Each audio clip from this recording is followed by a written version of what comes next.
ẹ̀yin tèmi ìgboro ti dàrú o láàrin àwọn godmother Lizzy Anjorin méjèèjì wàhálà ti ṣẹlẹ̀ o. madam Bimpe aláṣọ àdúrà èyí tó ti fìgbà kan jẹ́ godmother Lizzy Anjorin tó jẹ́ wípé gbogbo ẹni tó bá ti jáde láti wá bú Lizzy Anjorin ṣe nìyá yìí máa ń gbá kúrú tiwọn tí ó sì máa bú wọn bẹ́ẹ̀ ni wọ́n wá ní lọ́wọ́lọ́wọ́ báyìí àwọn ò jà mọ́ àwọn ò ṣe ságà mọ́ wọn nítorí wípé àwọn ti dìyàwó ọba ọkọ àwọn wọn ti fi jọba fún ìdí èyí gbogbo ohun tó bá ń jẹ́ ọ̀rọ̀ bíi fracas ọ̀rọ̀ bíi ká máa jà lórí ayélujára wọn láwọn ò ṣe mọ́ o. ọ̀rọ̀ yìí ni madam Elizabeth Obanla gbọ́ náà bá ní níbo in táwọn jọ bẹ̀rẹ̀ ó ti di dandan àwọn gbọ́dọ̀ parí ẹ̀ bẹ́ẹ̀ ni wọ́n ní wọn ò jà mọ́ níbo wọ́n ní kò sí ti ń jẹ́ ìjà mọ́ nínú fracas o wọ́n ní táwọn jọ bẹ̀rẹ̀ àwọn ò jọ parí rẹ̀ ni wọ́n ní kò síbi tí wọ́n ń lọ fún dé yìí àwọn ti jọ gbomi ìjà kaná àwọn ó sì jọ ja ìjà yìí débi wípé yóò ní àpẹẹrẹ ẹ̀yìn tèmi fún dé yìí wọ́n ní kò síbi tí madam Bimpe aláṣọ àdúrà èyí tí wọ́n ń lọ o àwọn ò jọ parí ìjà yìí ni ẹ̀yìn tèmi madam Elizabeth Obanla wọ́n fárígá o bẹ́ẹ̀ náà ni Bimpe aláṣọ àdúrà lòun ò jà mọ́ tí àwọn méjèèjì náà tí wọ́n sì ti jọ jẹ́ godmother Lizzy Anjorin before bẹ́ẹ̀ ni àwọn méjèèjì wọ́n ti jọ ń jáde tí wọ́n bá gbogbo àwọn tí wọ́n bá ti fẹ́ kojú Lizzy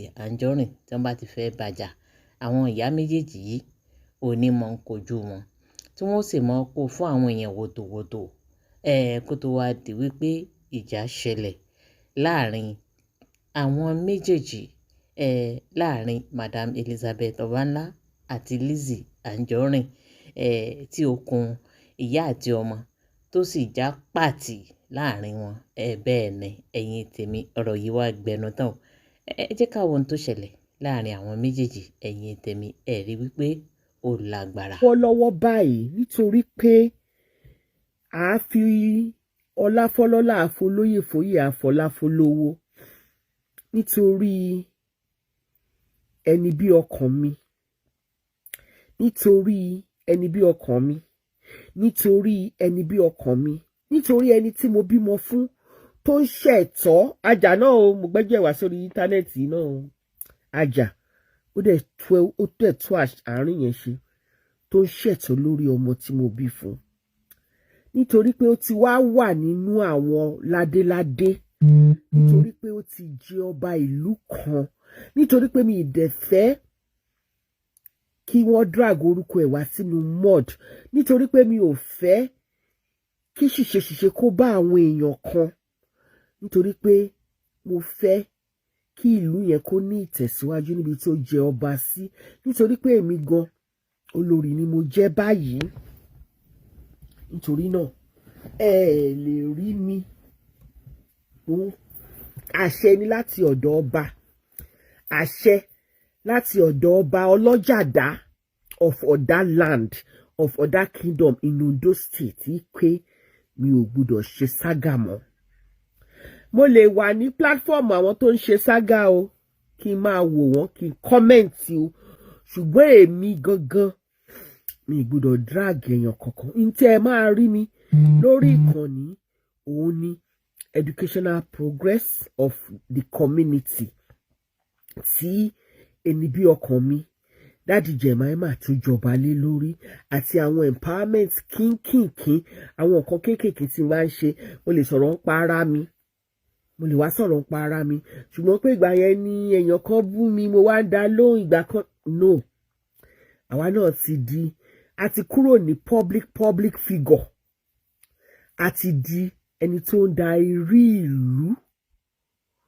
you know and Oda kingdom Oda land is not a small land àwọn baálẹ̀ kan wà ní under Oda land gan wọ́n lé ní 15 tí dáàdì Jemima tí ó jẹ ọba lé lórí Olúbùkọ́lá Jennifer Ògúnlọ́yẹ thank you very much nítorí náà ní pé mi ò ní fẹ́ fi ojú ọba aládé olórí ládéládé in Oda kingdom mi ò ní fẹ́ fojú ẹ̀ gbolẹ̀ mo tútù sọ olórí ládéládé òun ni bàbá Jemima in other kingdom. Ó ti jẹ ọba, ó ti gba ọ̀pá àṣẹ, ó ti di ọba gidi èfú, kò ń ṣe ọba elect mọ́, ó ti di ọba tó bá di April next year, nítorí gbogbo awuyewuye tó ń lọ nílẹ̀, gbogbo àwọn nǹkan tó ń ṣẹlẹ̀ ń sìn àti àwọn bandits àti gbogbo nǹkan tó ń ṣẹlẹ̀ ni ò jẹ́ ká ṣe coronation yẹn. But lágbára Ọlọ́run April ló ti jẹ ọba, so tó bá di April next year will be his own first coronation ceremony. Á dẹ̀ fi àwọn èèyàn púpọ̀ á fi wọ́n joyè, and that is when we are going to celebrate. We're going to do it in a big way. So nísìn wọ́n ti jọba kábíyèsí aláyélúwà igbákejì òrìṣà ti Ọ̀dà kingdom, olórí aládé gbogbo in Ọ̀dà kingdom, kábíyèsí Olúgbénga Louis Àlùkò. Ó pa láṣẹ fún mi ni kò dá lábàá pé mi ò gbọdọ̀ ṣe tágà mọ́ lẹ́yìn òní bá bí mo ṣe ń gbé live chat sílẹ̀ kẹ́ bẹ̀rẹ̀ sí ní bú mi. Kò sẹ́ni tẹ́ máa bú tí máa gbèjà. Empowerment and educational show ni mo máa ṣe. There need time because there are so many things náà tí a lè ṣe. Àwa olórí méjèèjì, olórí first olórí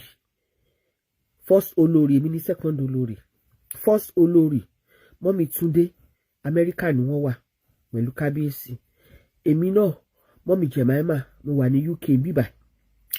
Àwa mẹ́tẹ̀ẹ̀ta ta wà nílùú òyìnbó, a gbọ́dọ̀ wà nílùú yẹn kó má rí impact wa níbẹ̀. Thank you Ọpẹ́yẹmí Rodoye. Torí náà ni pé impact ìlú, nǹkan tá bá ṣe sílùú, nǹkan tá bá ṣe síbòmíì, bóyá mo ń kọ́lé ni mo lè show yín nílé mi àbí nǹkan kan. Tí àwọn oníṣágà tó bá wá comment ìyìn ìdáhùn lóhùn, bẹ́ẹ̀ bú mi, bẹ́ẹ̀ gbé mi ṣépè, bẹ́ẹ̀ ṣe orí elépè lè pé lọ, bẹ́ẹ̀ gbé mi ṣépè, bẹ́ẹ̀ ṣàdúrà, àdúrà tẹ́ ẹ ṣe náà orí yín ló ń lọ. So mo dúpẹ́ fún ibi tí Ọlọ́run náà mi lọ́wọ́ dé nínú ságà àti fracas tí mo ṣe. Kábíyèsí aláyélúwà Olúgbénga Louis Àlùkò tí wọ́n jẹ́ olórí ọba gbogbo ládéládé in Ọ̀dà kingdom, wọ́n ti pa láṣẹ fún mi kò dá lábàá pé kí n wo ọlá gbogbo ìlú tóun ṣe olórí lórí, kí n wo ọlá ọmọ tó wà láàrin wa, kí n wo ọlá Ọlọ́run tó mú wa wà láyé tó wà láàyè. Ìbẹ̀wò náà kò sẹ́ni tí mò ń bá jà. Yínká TNT òun ni ó bá ti kúrò bẹ́ẹ̀, òun ló gbé mi hánu, tèmi náà dẹ̀ gbé hánu padà, mo jùlẹ̀. Olójú dúdú anybody mo jù wọ́n lẹ̀. Àjíkẹ́ Ọ̀kín, how are you? So olórí ni mí ní ààfin Olúwàgbénga Louis Àlùkò, olórí ládéládé, olórí gbogbo ládéládé in Ọ̀dà kingdom. Olórí ni mí o, torí náà mo dẹ̀ gbọ́dọ̀ máa hùwà bí olórí tó jẹ́ pé ẹni tó ń tú nǹkan ṣe, ẹni tó ń túlù ṣe. Àwọn mẹ́tẹ̀ẹ̀ta àti mọ́mì Túndé tọ́jú olórí àgbà, mọ́mì Túndé Agnes Àlùkò tó jẹ́ olórí àgbà, àtèmi Adébímpé Aláṣọ Àdúrà tí mo jẹ́ mọ́mì Jemima tá a wà ń lo òyìnbó, a gbọ́dọ̀ lọ sí Ọ̀dà kingdom ká wá máa ṣe jágbajàgba, ká máa ṣe wọ́nranwọ̀nran, ká máa ṣe jákujàku. Bẹ́ẹ̀ ni I'm now olórí. You are now talking my body. Ẹ ṣé gan ni gbogbo ẹ̀yin, gbogbo àwọn tó yẹ pé ó ti tọ́dún mẹ́wàá tó ti comment sórí page mi ni mo rí wọn tó ń comment. Ẹ ṣé mo dúpẹ́. Nítorí náà ni kò sí ṣíṣe kò sáì ṣe. Orí adé ti gba gbogbo wọ́nranwọ̀nran, wàràwàrà, jálajàla, jèrèjèrè ó ti gbà lọ́wọ́ mi. Mo dẹ̀ láti bu ọ̀wọ̀ fún orí adé. Mo dúpẹ́ lọ́wọ́ yín. Daddy Jemima ẹni bí ọkàn mi. A sì máa sọ story yẹn. He never knew I was a princess. We didn't discuss it. I never knew he was a prince. Nígbà tá a bẹ̀rẹ̀ sí ní date. Nature just brought us together. And bá dẹ̀ ṣe wà nìyẹn. But a dúpẹ́ lọ́wọ́ Ọlọ́run pẹ̀lú gbogbo hurdles, gbogbo itch, gbogbo omi, gbogbo ríru omi, gbogbo ìjì tó jà, a dúpẹ́ pé kò gbé wa lọ. Mo dúpẹ́ lọ́wọ́ Ọlọ́run nítorí pé ibi rere ló já sí. Tó bá di June 10, which is this week, tá ṣẹ̀ṣẹ̀ mú ní kábíyèsí olórí gbogbo ládéládé of Oda Kingdom, wọ́n máa pé 64. Màá wá celebrate wọn lórí page mi. Màá dúpẹ́ lọ́wọ́ Ọlọ́run fún ibi tó mú wọn dé. Màá dúpẹ́ lọ́wọ́ Ọlọ́run ibi tó mú wọn lọ. Màá dúpẹ́ lọ́wọ́ Ọlọ́run níbi tó ti mú wọn bẹ̀rẹ̀, because àmọ́ pé ó pàpà máa já sọpẹ́. Torí náà ni pé ọpẹ́ ni ọ̀rọ̀ gbogbo wa ló máa já sí o. Mo dúpẹ́ wípé kì í ṣe ikú ọmọ, kì í ṣe ikú ọkọ, kì í ṣe ikú ara mi ló gba ságà lọ́wọ́ mi. Mo dúpẹ́ wípé Ọlọ́run fúnra rẹ̀ ló rán ẹni bí ọkàn mi tí mo bí ọmọ mi fún tó gbà lọ́wọ́ mi. Kò dẹ̀ sẹ́ni tí mò ń bá jà náà lọ́wọ́lọ́wọ́, kò sẹ́ni tó ń bá mi jà. Anyway, ó yá àwọn tó ń bá mi jà wà, but èmi o, kò sẹ́ni nǹkan tí mò ń bá jà. Mi ò drag èèyàn kankan mọ́. Tá bá tiẹ̀ máa sọ̀rọ̀ nípa ìjọba náà, a máa mọ̀ bí a ṣe máa sọ, nítorí pé àwa náà ti di part of the ìjọba, because ìjọba starts from the grassroots and it starts from the community. It starts from the rulers, the baales. It starts from the landlord community in a community. It starts then graduated to the baale, from the baales to the oba, from the obas to the local government, from the local government to the state council, and from the state to the senatorial levels to the rep, and then to the federal government. Bí ìjọba ṣe wà nìyẹn. Mo dúpẹ́ lọ́wọ́ yín. Ẹ ṣé gan ni. Tẹ́ bá ṣì fẹ́ràn mi, follow my page, listen to what I have to say. It's going to be all empowerment. All we are going to be doing, bá ṣe máa tú Oda community, Oda land, bá ṣe máa tú ṣe, bá ṣe máa ní impact ní community yẹn, ní town yẹn, ní city yẹn, ìyẹn ni mo wà.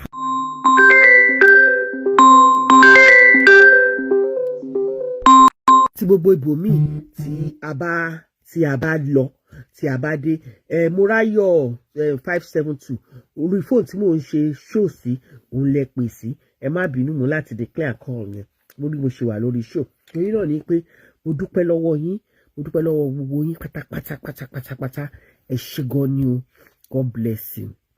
Ẹ ṣé, ire ayọ̀ yín kò ní dìbàjẹ́. Ọwọ́ ọlá yín a máa lọ sí iwájú ní gbogbo ìgbà, ni ó máa lọ síwájú. Ẹ ṣé, mo dúpẹ́ o.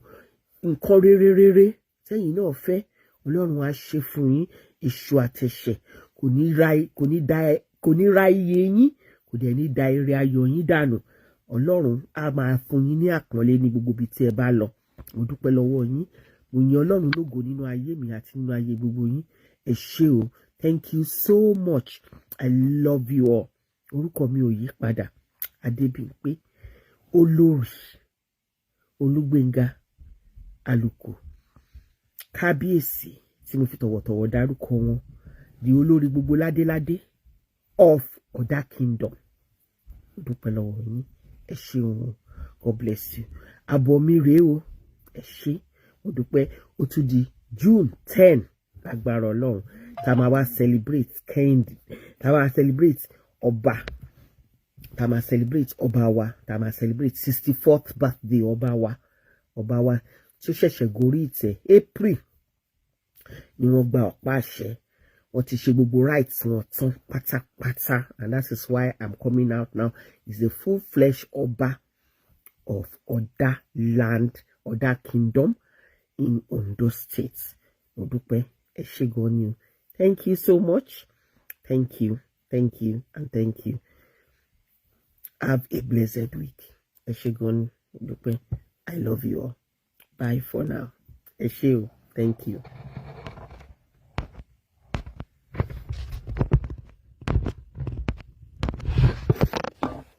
So I take a bow and I take my leave from Saga. Because even the comments on the page, I'm not going to read the comment. I'm not going to say anything about the comments. I'll just be deleting it. I love you. Kí gbogbo yín ẹ má jẹ́ ń tàn yín. Ìjà ṣì wà o. Ìjà yẹn wà dáadáa. Kí ló gẹ́ no more fracas.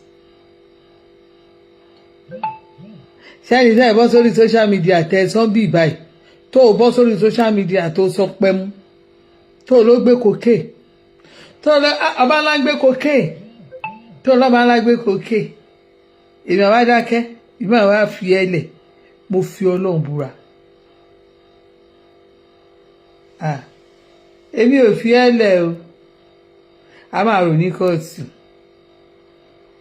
ìjà tèmi ò dẹ̀ ń tán àfi tí n bá fàdé bi tó báyìí kí n tó fi gàlẹ̀ tó dìgbà tí n bá bẹ̀rẹ̀ sí lórí social media ìwà bá bẹ̀rẹ̀ sí bẹ́ẹ̀ gẹ̀ẹ́sẹ̀ ẹ fẹ́ ṣe olórí ẹ fẹ́ wọ̀lẹ̀kẹ̀ filẹ̀kẹ̀ bá yé ẹni jẹ́ filẹ̀kẹ̀ borúkọ ẹni jẹ́ filẹ̀kẹ̀ bá ìran ẹni jẹ́ nítorí ohun tó mọ̀ ohun tó rí ohun tí ò ṣojú ẹ nítorí nǹkan tí ò ṣojú ẹ Ọlọ́run ṣe o ti ní àdírẹ́sì Nàìjíríà àti mọ̀ bí tá a máa wá yín sí nìsín àti mọ̀ bí tá a máa wá yín sí èmi ò fi ẹlẹ o mo fi Jésù Kristi búra mo fi Ọlọ́run tí mò ń sí búra èmi ò fi ẹlẹ o tó bá rò pé kò lè sọ̀rọ̀ bẹ́ẹ̀ ó kàn máa lọ tó o bọ́ sórí social media àgbọ̀nrẹ́ mẹ́rẹ́ tó ní cocaine lèmi gbé wá sí China mo ní àwọn ọmọ mo lọ́mọ ọmọ mo ní ẹbí mo náwọn èèyàn tó mọ̀ mí dáadáa mi ní fi ẹlẹ̀ Ọlọ́run mo fi Ọlọ́run tí mò ń sí búra mi ní fi ẹlẹ̀ má rò pé mo ti gbàgbé mi ò gbàgbé wàláì mi ò gbàgbé ọ̀rọ̀ ẹ báyìí iyán ogún ọdún lọ̀rọ̀ ẹ lọ́dọ̀ mi ó ń gbóná fẹlifẹli kó tútù o má rò pé mo gbàgbé mi gbàgbé ẹ o mi ò gbàgbé ní òwúrọ̀ ọjọ́ báyìí máa wá ṣùgbọ́n mi wà níbi ìnífẹ́ lọ́rùn lẹ̀ èmi àti ẹ máa jọ dírágì ẹ̀ ó lè jọ̀gọ́ tẹ́ bá ń lọ ẹ́ńtọ́rẹ́jì bóyá o bá ti múra tó rò pé kò sí bó ṣe jẹ́ tó ti ó lè jọ̀gọ́ ẹ̀ lọ́lọ́pàá máa mú ẹ sunkún mi ní fi ẹlẹ̀ tí n bá